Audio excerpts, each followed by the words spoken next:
circular tablecloth has a radius of 2.5 feet.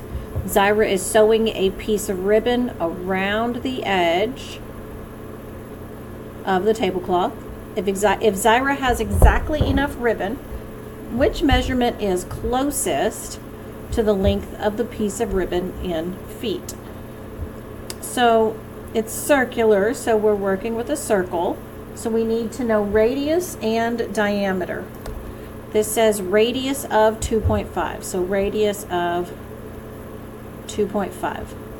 If my radius is 2.5, diameter is double times 2, and diameter is going to be 5. We are looking at circumference. According to the formula chart, circumference is pi times diameter. To substitute, we have 3.14 times diameter is 5. And when we multiply 3.14 times 5,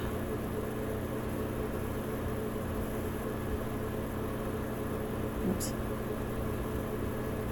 1, 2, 1, 2, we should get B. C equals 15.7.